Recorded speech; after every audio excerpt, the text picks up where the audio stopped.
Pedang ini naga puspa. Selamatkan dia. Jangan sampai jatuh ke tangan pendekar berwatak jahat.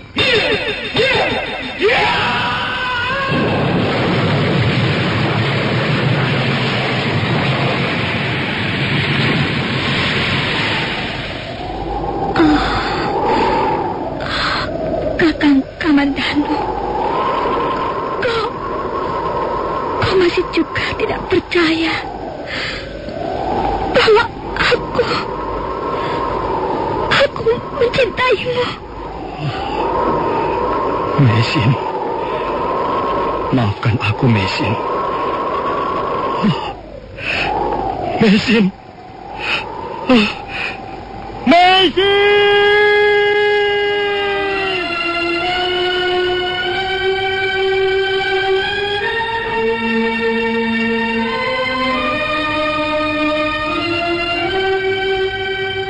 Tutur Tinula.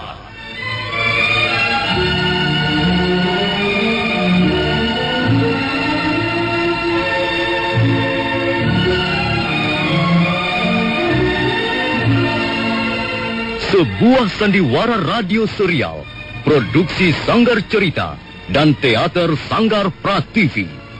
Sebuah kisah dengan latar belakang sejarah runtuhnya Singasari dan berdirinya Kerajaan Majapahit.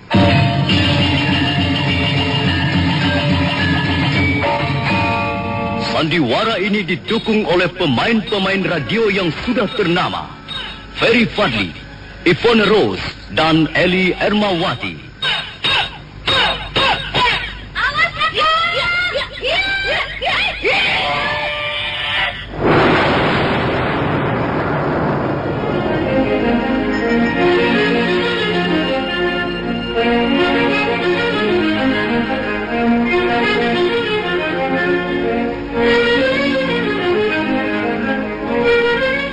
Cerita ini ditulis dan disusun oleh S. Tijab, hiasan musik dan sutradara C. Ispriyonoka.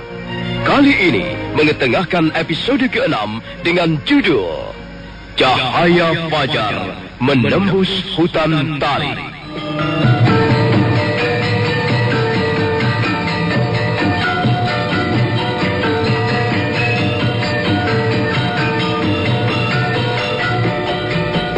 Dalam seri ke-175 ini didukung oleh para pemain Marlon sebagai Kakitan Parawang, Anas Sambayon sebagai Nini Ragarunting, Eli Ermawati sebagai Mesin, Ferry Fadli sebagai Arya Kamandanu, dan Asdi Suhastra pembawa cerita.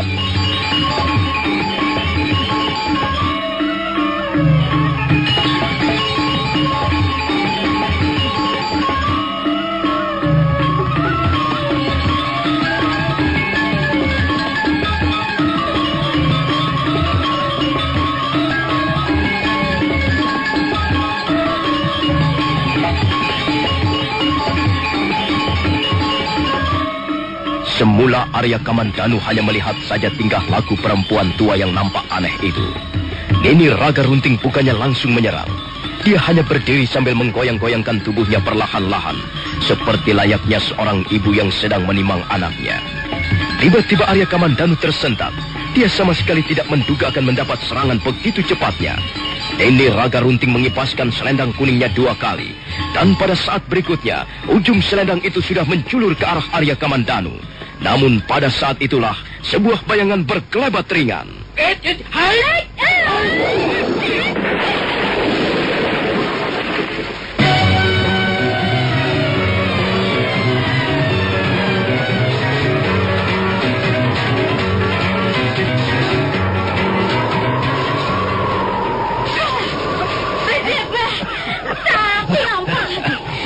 Intinya kau mengganggu aku. Aku tidak tahu apa yang akan kau lakukan terhadap anak muda itu. Aku ingin menguji kesungguhan hatinya. Kau bukan gurunya. Kau tidak berhak menguji dia. Kalau dia ingin mendapatkan istrinya kembali, dia harus mau berjuang keras. Dia harus lebih dulu dapat mengalahkan Nini Ragarunting.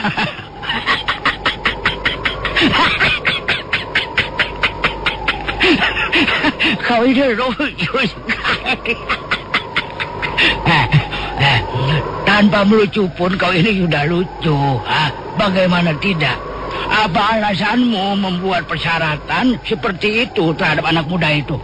Dia boleh menolak persyaratan itu. Aku kan tidak memaksa. Iya, mereka suami istri. Sudah sepantasnya sepasang suami istri itu hidup bersama-sama. Kau tidak perlu membuat persyaratan yang ada-ada. Aku benci laki-laki yang kurang bertanggung jawab. Aku tidak akan membiarkan seorang wanita menjadi korban sikap seorang laki-laki yang hanya mau menangnya sendiri. Coba bayangkan saja. Pikir saja. Mesin itu sudah cukup menderita, tahu. Dia hidup terlunta-lunta sebagai gelandangan. Di samping itu dia juga hidup sebagai seorang pelarian. Dia bersembunyi ke sana kemari sambil menggendong beban di dalam perutnya yang semakin lama semakin besar. Dia berjalan sepanjang siang, sepanjang malam, sambil terus berusaha menemukan suaminya kembali. Tapi apa yang dilakukan oleh suaminya itu? Dia malah enak-enak tinggal di dalam gubuknya. Dia tidak berusaha untuk menemukan kembali istrinya. Apakah laki-laki semacam itu bisa dikatakan bertanggung jawab? Ya, kau harus berbuat adil ya kalau ingin menilai seseorang. Belum tentu suaminya itu tidak bertanggung jawab. Mungkin saja dia tidak mempunyai kesempatan untuk mencari istrinya. Alah, sapi ompong, karena kau seorang laki-laki. Tentu saja kau membela dia. Bukan begitu. Aku tidak membela siapa-siapa, Kambing Peot. Aku hanya ingin mendudukan perkara ini di tempat yang semestinya. Aku tidak rela kalau kau menilai seseorang dengan cara yang tidak adil. Wanita seperti Mesin itu memang harus kita lindungi. Kita berikan pertolongan. Tapi semua itu belum tentu karena kesalahan suaminya. Jadi, kesimpulannya, persyaratan yang kau ajukan itu tetap tidak pada tempatnya. Kalau kau masih juga akan menggunakan persyaratan itu untuk memojokkan suami Mesin, ya, aku terpaksa tidak merelakannya. Baik. Ya? Kau tidak rela. Berarti kaulah yang harus menggantikannya. Jadi untuk kesekian kalinya kita akan bertarung lagi, Kambing Peot, begitu? Kambing Peot dan sapi ompong memang ditakdirkan untuk bertarung terus. Ya, begitulah. Barangkali kita sudah bertarung lebih dari 200 kali ini. Kita akan bertarung sampai 1000 kali. Bagus. Aku setuju itu. Tapi tadi aku sempat melihat kau menggunakan jurus emban gendong momongan. Ku perhatikan jurusmu itu sekarang sudah selangkah lebih maju. Untung saja aku segera turun tangan, sehingga anak muda itu tidak perlu menjadi korban. Nah, sekarang kaulah yang akan menggantikannya, tahu? Ya. Jurusmu emban gendong momongan memang hebat. Jurus seperti itu memang cukup langka di dalam dunia kependekaran. Tapi kukira aku mempunyai jurus tandingan yang bisa meredam jurus-jurusmu itu. Gimana? Kau pasti akan menggunakan jurus belayan jenggot putihmu. Tapi lihat saja nanti. Aku tahu jenggot putihmu sudah tidak selebat dulu lagi. Jenggotmu sudah jarang-jarang karena satu persatu rontok di jalan. Tidak ada yang lucu. Apa yang pantas ditertawakan? Semakin lama kau semakin menyebarkan saja. Sudahlah, ayo kita mulai. Jika bulan bertambah suram dan bayangan langit semakin kelam, roh-roh jahat akan bertengger di atas pupungan rumah. Maka udara akan terpijar oleh panasnya api dendam, dan angin akan membisikkan malapetaka. Lalu si bocah menyanyikan tangis kepedihan yang jauh, dan si ibu memandang sumur air mata yang dalam. Pada saat itulah sebuah kidung ku nyanyikan. Dan jika irama kidung ini sudah berkelana di sepanjang malam, tak ada yang perlu ditakutkan lagi. Aku lamban yang sabar dan setia. Aku lamban yang senantiasa berjaga-jaga. Bagus. Indah sekali bunyi bait-bait kidungmu. Tapi bukan hanya kau yang bisa menyanyikan bait-bait itu. Sekarang dengarkan, ganti aku yang akan bernyanyi. Lihatlah jenggot putihku ini. Dia bukan jenggot sembarang jenggot. Sekali dia aku kibaskan, 20 orang penjahat berjatuhan. 2 kali ku kibaskan, demi dan sedan lari tunggang langgang. 3 kali ku kibaskan, langit kesombongan akan runtuh menimpa kepalamu.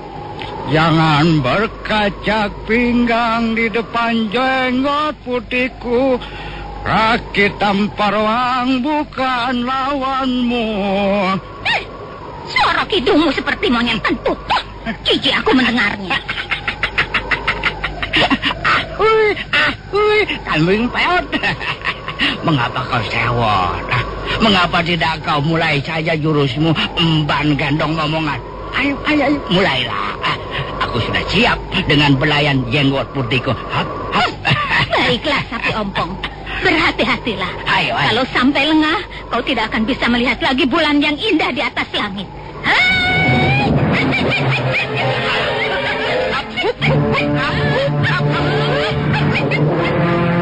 Menyerang kaki Tan Parwang dengan jurus emban gendong momongan.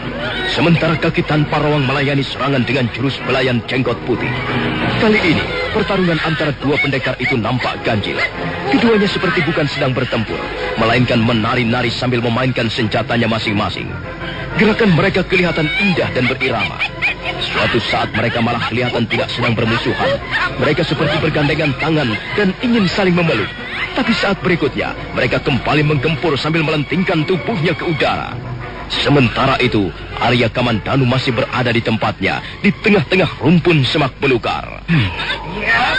Aneh sekali cara 2 orang tua itu bertempur. Dari cara mereka bertempur, aku bisa menangkap kesan bahwa sebenarnya mereka tak ingin bermusuhan. Sebenarnya justru sepertinya mereka ingin selalu bersatu. Tapi ada hambatan yang sangat berat. Ada semacam jurang pemisah yang cukup dalam dan lebar.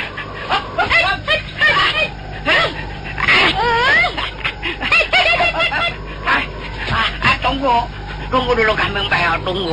Kau sudah ngos-ngosan. Tenagamu sudah sangat berkurang. Apa kau ingin menunda kekalahanmu barang 2-3 jurus dari ompong? Tunggu. Aku masih belum kalah. Nanti pertarungan ini akan kita teruskan lagi sampai kau merasa puas. Aku akan bicara dulu dengan anak muda itu. Ya, anak muda, kesini kau, kesini. Kau akan minta bantuan anak muda itu untuk mengalahkan aku. Aku tidak biasa main kroyok, kambing peot. Dan lagi jurusmu emban gendong ngomongan itu belum tentu bisa mengalahkan jurusku belayan jenggot putih. Sini kamu. Ada apa? Ada apa kau memanggil aku? Benar kau yang bernama Arya Kamandanu? Iya, benar. Aku Arya Kamandanu. Apa benar kau suami Maisin? Iya, benar. Maisin itu istriku. Kau ingin bersatu kembali dengan istrimu? Iya. Aku ingin sekali bertemu dengan istriku. Tapi Nini Raga Runting mengajukan persyaratan yang rasanya cukup berat. Kamandanu, kalau kau merasa tidak mampu memenuhi persyaratanku, lebih baik kau lupakan istrimu itu. Sudahlah, Kamandanu. Soal persyaratan itu jangan kau pikirkan. Sekarang, temuilah istrimu. Dia sudah menunggu di gubukku. Apa katamu, Sati Ompong? Cepat, Kamandano, pulanglah. Soal kambing peot ini, biar aku yang membereskan. Cepat, pulanglah. Istrimu sudah menunggu sejak tadi. Karunting dan kaki tanpa rawang yang masih terus bertempur. Tak lama kemudian, kakinya sudah menapak di tikungan sebuah bukit. Dan dia bisa melihat atap gubuknya yang bermantikan cahaya bulan. Dia terus bergegas menghampiri gubuknya. Tapi mendadak, dia memperlambat langkah-langkahnya. Nampak sosok seorang wanita duduk di balai di depan gubuknya. Arya Kamandanu ragu-ragu sejenak. Tiba-tiba sosok tubuh itu berdiri. Jarak mereka tinggal 10 depa lagi.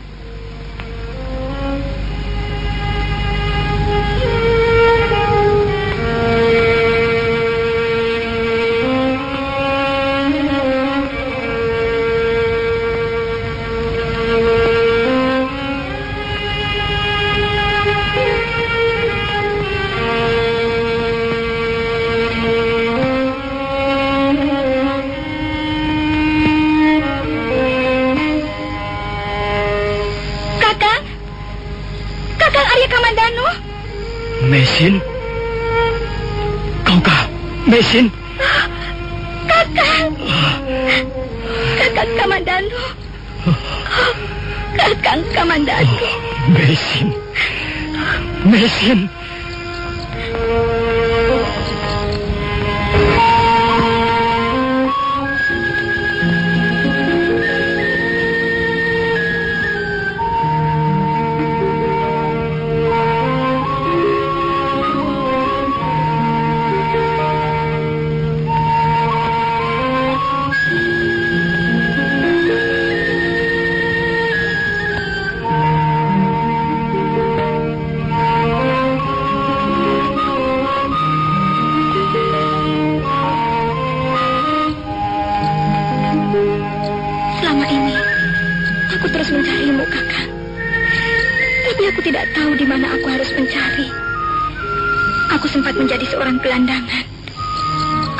Menyamar menjadi seorang gelandangan untuk menghindari kecurigaan prajurit-prajurit Kediri. Agaknya prajurit-prajurit Kediri itu masih terus mengincarmu. Agaknya memang begitu, Kakang. Dan mereka hampir dapat menangkap aku. Ketika aku berusaha meloloskan diri dengan bantuan seorang tukang membuat bata merah dari desa Kacipuri. Tapi, ya, untunglah masih ada seseorang yang mau menolongku. Dia itulah Nini Ragarunting. Dia telah berhasil menyelamatkan aku. Dan kemudian membawanya ke rumahnya di Randuwaton. Oh ya, mengapa mereka tidak ikut kemari, Kakang? Siapa yang kau maksudkan dengan mereka? Nini Ragarunting dan Kaki Tambaruang. Mereka sedang bertarung. Dua orang itu memang aneh sekali perangainya. Mereka selalu bertengkar. Hanya persoalan kecil saja dapat mereka bertengkar habis-habisan. Dan kalau belum puas bertengkar, mereka lalu melanjutkan dengan adu kesaktian. Aku tahu. Mereka adalah pendekar yang berkemampuan tinggi. Apakah mereka bermaksud datang kemari? Iya. Kalau mereka sedang bertempur, tidak akan ada yang bisa meleraikannya. Mereka memang begitu, Kakang. Orang-orang tua yang aneh.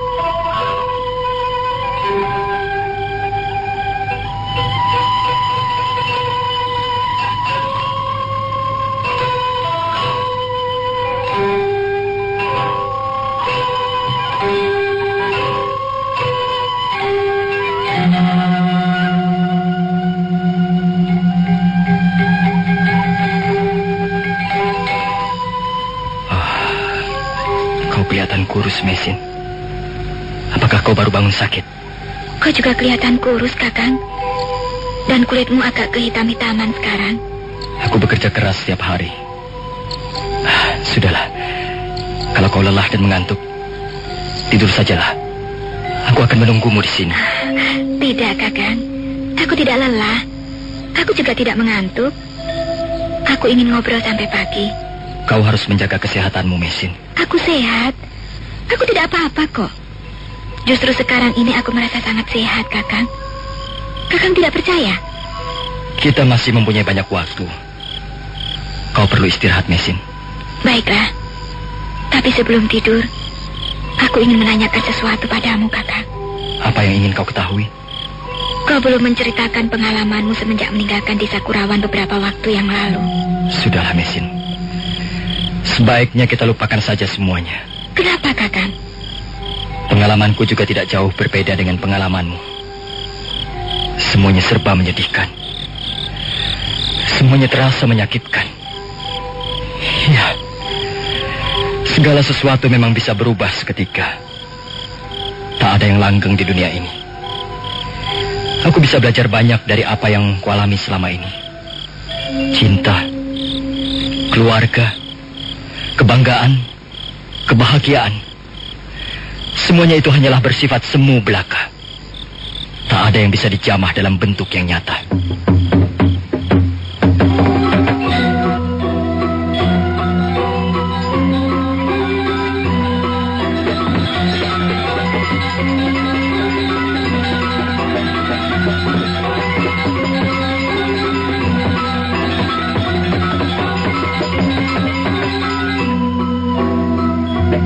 Arya Kamandanu lalu menceritakan pengalamannya semenjak meninggalkan desa Kurawan.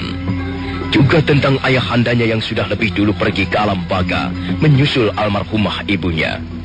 Juga tentang Nyi Rongkot yang tak bisa lagi diselamatkan nyawanya. Juga tentang Nari Ratih, Arya Dwi Pangga kakak kandungnya yang telah membuat malapetaka bagi keluarganya. Meisin mendengarkan dengan penuh perhatian.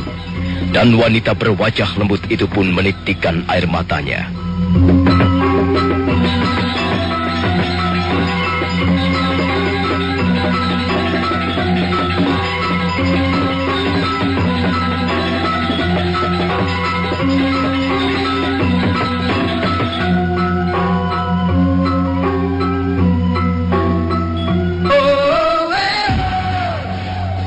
Kecap sedap lebih hitam, kental dan gurih. Oh, kecap sedap lebih hitam, kental dan gurih. Kecap sedap untuk semua masakan, untuk semua makanan. Pakai kecap sedap pasti lebih sedap dari bahan alami. Proses multiplikasi, 3 kali penyaringan, higienis dan bergizi. Kecap sedap lebih hitam, kental dan gurih. Kecap sedap, kecap sedap, nikmatnya kecap sedap. Masakan apa saja pasti lebih sedap. Kecap sedap, rasakan bedanya.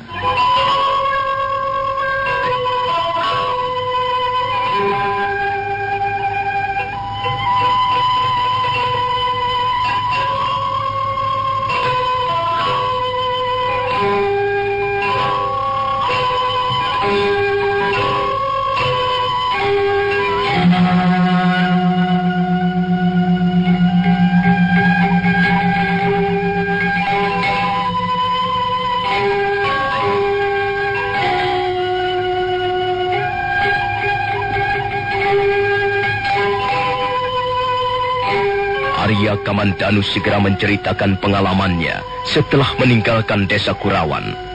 Seluruhnya merupakan pengalaman pahit dan menyakitkan. Sekarang dia benar-benar merasa tidak mempunyai apa-apa lagi. Hidup dan jiwanya kosong melompong. Dia telah kehilangan segala-galanya. Dia telah kehilangan ayahandanya yang amat dicintainya. Demikian pula Nyi Rongkot telah pergi mendahuluinya ke alam baga. Meisin mendengarkan seluruh penuturan Arya Kamandanu dengan hati bagaikan tersayat-sayat sempilu. Wanita yang berjiwa lembut itu sampai menitikkan air matanya. Jadi ayahanda Anggareksa sudah tiada lagi, Kakak. Dan Nyi Rongkot yang sabar dan baik hati itu juga sudah meninggalkan kita. Iya, segalanya sudah berubah. Sekarang aku tidak mempunyai siapa-siapa lagi. Aku tahu, Kakak. Hatimu sedang dirundung kepedihan. Pikiranmu sedang dirundung kegelapan. Tapi kau jangan putus asa, Kakak. Aku akan selalu setia mendampingimu setiap saat. Bukankah Aku adalah istrimu. Bukankah aku adalah milikmu yang sia sekarang ini? Sudahlah, Mesin. Aku tak mau bicara soal itu lagi. Terlalu pahit untuk dibicarakan. Juga untuk dikenal. Sudahlah. Lebih baik kau tidur sekarang ini.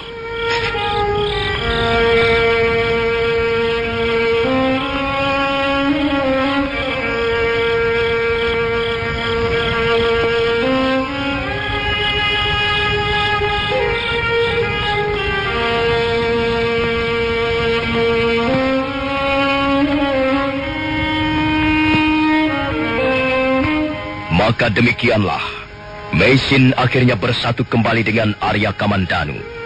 Mereka hidup bersama-sama sebagai seorang suami istri. Dan mereka tetap tinggal dalam gubuk di lereng Gunung Arjuno. Mereka berusaha mengasuh Panji Ketawang dengan sebaik-baiknya, seperti anak kandung mereka sendiri.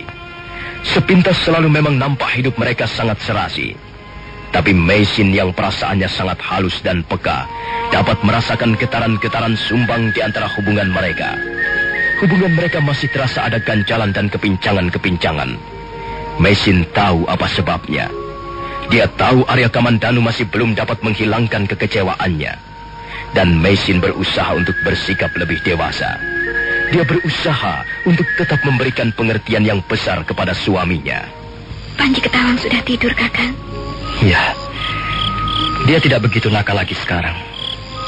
Biasanya sebelum kau tinggal di sini, dia tidak mau tidur sendirian. Memang peranan seorang ibu sangat besar sekali di hati bocah. Aku tidak pernah memarahinya. Kau memang cukup sabar. Kukira dalam waktu dekat, Panji akan menyukaimu. Kau tidak ingin tidur, Mesin? Aku sudah mencoba untuk tidur, tapi belum bisa, Kakak. Kau tidak perlu berpikir macam-macam. Iya. Menuruti simpang siurnya pikiran, memang tidak akan menghasilkan sesuatu yang baik. Justru akan membuat orang susah tidur. Baiklah, aku tidak akan memikirkannya lagi. Mesin, apakah kau masih mempunyai kesulitan yang mengganggu pikiranmu? Aku kasihan melihat bocah kecil itu. Aku seperti melihat bayanganku sendiri di depan cermin. Ada apa dengan Panji Ketawang? Apakah dia mengatakan sesuatu yang telah menyinggung perasaanmu? Tidak. Dia memang menanyakan sesuatu. Dan aku terpaksa tidak dapat memberikan jawabannya, Kakak. Dia menanyakan apa? Tadi sore, dia menanyakan perihal bapaknya.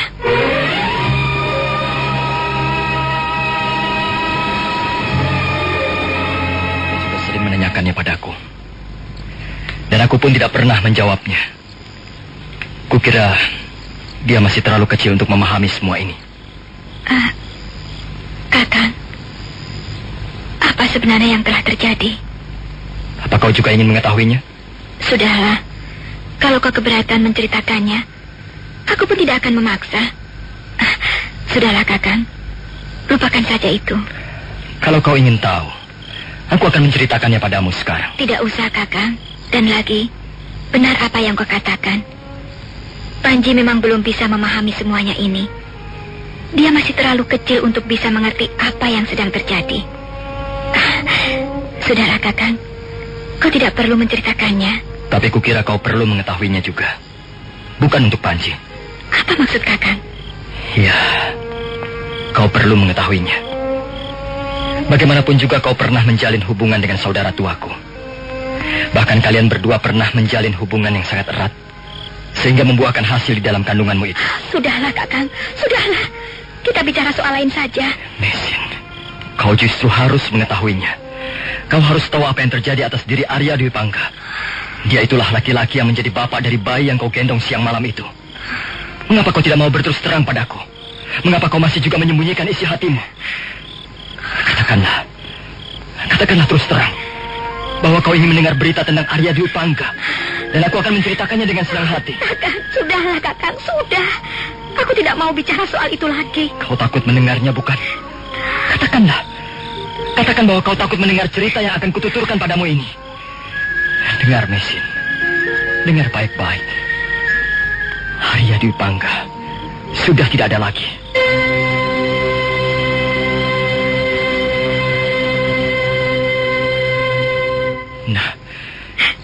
Sekarang kau sudah tahu. Akulah yang menyebabkan kematian Arya Dwi Pangga. Kau jangan salah paham, Kakak. Aku sama sekali tidak bermaksud mengungkit-ungkit cerita lama. Kau memang berhak mengetahuinya, Mesin. Setidak-tidaknya nanti mempunyai sesuatu untuk kau katakan. Jika suatu ketika anakmu bertanya tentang bapaknya. Nah, kau puas sekarang?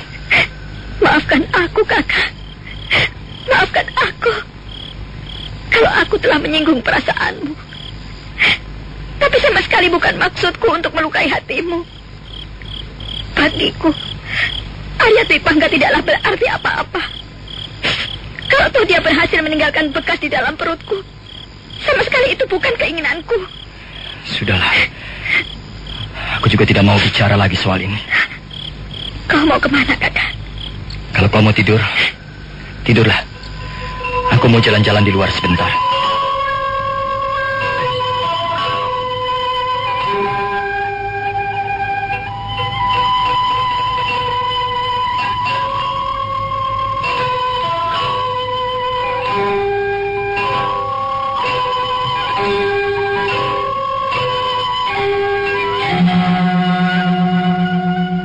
Kakang Kamandanu, rupanya kekecewaanmu itu sangat mendalam. Kasihan kau, Kakak. Semua ini karena salahku. Kalau saja aku bisa mengendalikan diri dan tidak meninggalkan Kurawan, tentu semua ini tidak akan terjadi. Dan sekarang, kita terpaksa hidup dengan cara seperti ini. Kau selalu berusaha menjauhi aku. Hubungan kita sebagai suami istri rasanya hambar. Seperti ada hambatan yang susah dicampakkan. Kakak Kamandanu, berapa lama kita harus hidup dengan cara seperti ini? Kapan hari-hari bahagia itu akan datang? Di mana kita bisa hidup berdampingan sebagai suami istri dengan rasa tenang, tentram, dan penuh pengertian.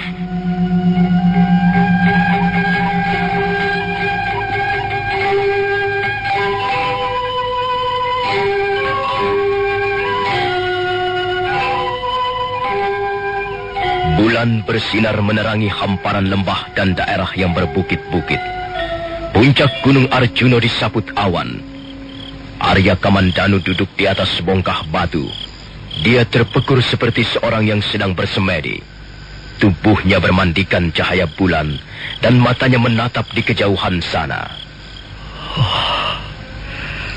Apa sebenarnya yang terjadi pada diriku ini? Kemarin aku selalu merindukannya. Aku selalu mengenang wajahnya dan memikirkan keadaannya. Tapi mengapa sekarang aku justru sangat merasa tersiksa berada di dekatnya? Iya, rasanya memang sulit untuk mencampakkan kekecewaan ini. Setiap kali aku melihat Mesin mengusap-usap perutnya, aku selalu membayangkan Arya Dwi Pangga. Aku seolah-olah melihat Arya Dwi Pangga memeluknya dari belakang. Aku tahu, ini hanyalah karena gambaran-gambaran pikiranku sendiri. Tapi mengapa aku tidak bisa membuang jauh gambaran-gambaran seperti ini? Ya, barangkali memang sudah nasibku. Benar apa yang dikatakan Arya Dwi Pangga. Aku adalah laki-laki yang paling tolol dan paling malang di dunia ini. Aku selalu makan getahnya. Aku selalu menelan pahitnya. Dan orang lain yang merekuk manisnya. Aku selalu menjadi keranjang sampah buangan. Aku merasa hidupku tak ada gunanya lagi. Aku merasa sia-sia. Hatiku telah menjadi kosong. Arya Dwi Pangga telah menyulut dan membakar hatiku hingga kosong.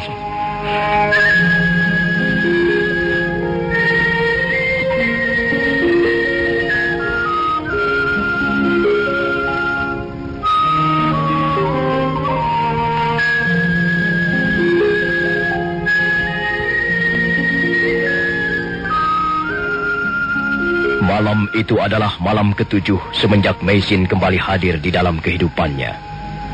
Semenjak malam itu, Arya Kamandanu seringkali nampak murung dan gelisah. Meisin seringkali menjadi salah tingkah dan kebingungan. Arya Kamandanu selalu berusaha menjauhinya. Tapi Meisin adalah seorang wanita yang sabar dan tabah. Dia terus saja berusaha mendekati Arya Kamandanu. Dia berusaha untuk terus tersenyum dengan manis di depan suaminya. Aku harus selalu mendekatinya. Aku harus selalu menghiburnya. Kulihat Kakang Kamandanu sangat menderita. Aku tahu dia tidak pernah membenciku. Dia hanya belum bisa melupakan kekecewaan yang selama ini telah menghimpit jiwanya. Bibi! Bibi Meisin! Bibi Meisin! Itu Panji. Ada apa, Panji? Bibi di sini. Bibi di sini, Panji. Bibi? Kiranya Bibi di sini ya? Saya cari kemana-mana, Bi. Kau mau apa mencari Bibi? Bibi berjanji apa? Katanya Bibi mau mengajak bermain-main. Bibi sedang sibuk. Bibi banyak pekerjaan, Panji. Nanti kalau Bibi sudah selesai, kita main-main. Panji mau main-main di mana? Kita mencari ikan saja, Bi. Di sana ada sungai yang banyak ikannya. Jangan. Lebih baik kita bermain-main di sini saja. Di halaman sini, Panji. Kapan, Bi? Nanti. Kalau Bibi sudah selesai bekerja. Ya? Kalau begitu, saya menyusul Paman Kamandanu saja, Bi. Paman Kamandanu kemana? Ke sana, Bi. Ke pinggir hutan sana. Paman Kamandanu biasanya mencari kayu bakar di pinggir hutan sana. Kalau begitu, tidak usah, Panji. Kau tidak usah menyusul pamanmu. Lebih baik ditunggu saja di rumah. Nanti juga dia pulang. Lalu, saya mau apa, Bi? Bosan main-main sendiri. Lebih baik kau membantu Bibi. Ada banyak pekerjaan yang bisa kau kerjakan. Lihat, kau bisa membersihkan halaman. Kau juga bisa mencari air bersih untuk minum. Nah, itu. Kau bisa merapikan kayu bakar yang di samping pondok itu. Jangan hanya main-main, Panji. Dari kecil kau juga harus belajar bekerja. Semua pekerjaan itu baik. Nah, bagaimana? Kau mau membantu Bibi merapikan kayu bakar itu? Yuk. Ya, Bi. Saya mau. Soalnya apa? Soalnya Bibi baik. Bibi seperti ibu saya. Bibi cantik dan baik hati. Panji, kau masih kecil. Bibi percaya ibumu adalah seorang wanita yang cantik dan baik, dan sayang sekali padamu. Bibi tidak akan secantik dan sebaik ibumu. Benar, Bi. Bibi cantik dan baik seperti ibu saya kok. Sudahlah. Ayo, kau bantu Bibi merapikan kayu bakar itu ya. Dan setelah itu, kita membersihkan halaman bersama-sama.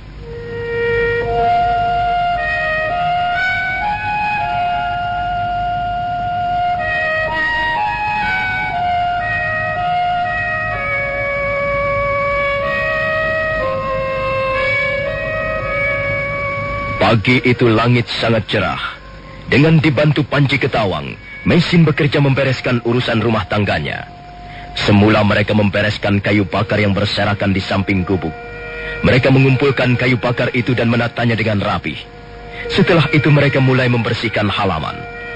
Meisin mengumpulkan daun-daunan kering dan Panji Ketawang mencabut rumput. Sekali waktu Meisin berhenti karena kelelahan. Sambil menarik nafas panjang, dia mengusap-usap perutnya yang nampaknya semakin besar. Panji Ketawang menghampirinya, dan Meisin mengelus-elus kepala bocah itu. Pada saat itulah, Arya Kamandanu muncul dari belakang rumah. Arya Kamandanu menghentikan langkahnya sejenak. Mendadak hatinya kembali merasa teriris-iris. Alangkah rukunnya mereka berdua. Meisin itu memang seorang wanita yang cantik dan baik hati. Mestinya memang dia menjadi istri Arya Dwi Pangga. Lihat saja. Panji Ketawang adalah anak Arya Dwi Pangga. Dan Meisin dengan cepat bisa mengambil hatinya. Dan sebentar lagi dia pun akan melahirkan adik Panji Ketawang. Ya, memang seharusnya Meisin menjadi istri Arya Dwi Pangga. Lalu bagaimana dengan aku? Bagaimana dengan kau, Arya Kamandanu? Bi, itu Paman sudah pulang. Paman sudah pulang.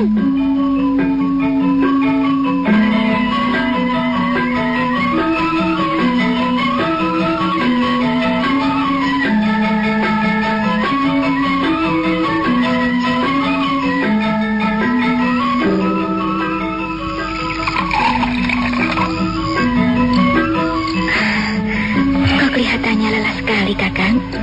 Kau tidak usah terlalu memikirkan aku, Mesin. Lebih baik kau memikirkan kesehatanmu sendiri. Dan juga kesehatan anak yang sedang kau kandung itu. Iya, kesehatan itu memang perlu. Oh ya, bukankah kau belum makan malam, Kakang? Ayo makan. Ayo, saya temani. Tidak, aku tidak lapar. Kau mau kemana, Kakang? Aku mau tidur. Aku mau tidur di luar saja. Kau tidur di dalam bersama Panji. Mengapa begitu, Kakang? Ada apa? Ada apa, Kakang? Mengapa kau harus tidur di luar? Jangan begitu, Kakang. Aku tidak enak kalau sikapmu begitu. Sudahlah. Kau tidak perlu merasa tidak enak. Apa salahnya tidur di luar?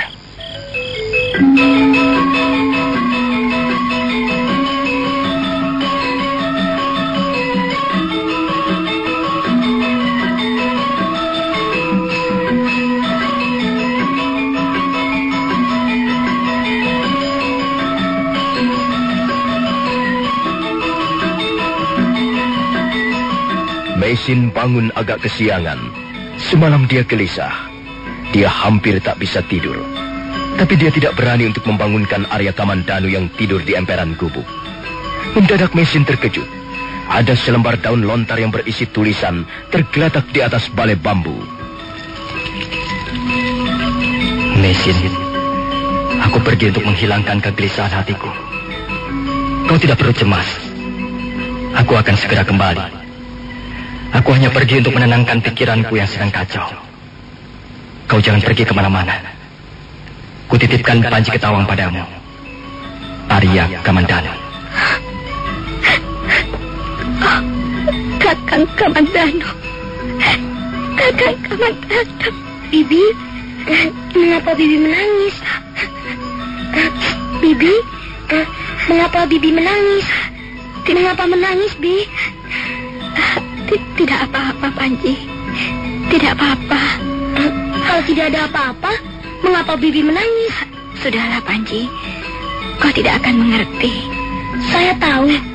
Setelah membaca tulisan itu tadi, Bibi lalu menangis. Tulisan itu, bukankah Paman Kamandanu yang menulis, Bi? Sudahlah. Lebih baik kau ke belakang sana untuk membersihkan badanmu, Panji. Paman Kamandanu pergi ya, Bi? Iya. Pamanmu pergi. Tapi katanya hanya sebentar kok. Kita tunggu saja. Barangkali malam nanti pamanmu sudah akan kembali.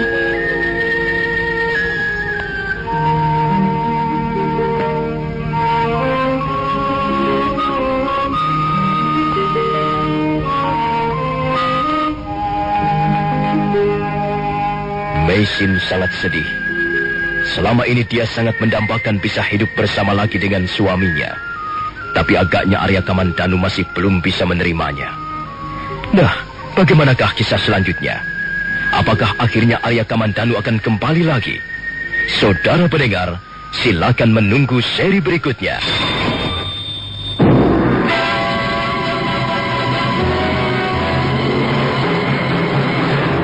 Demikian Sandiwara Radio Tutur Tinular.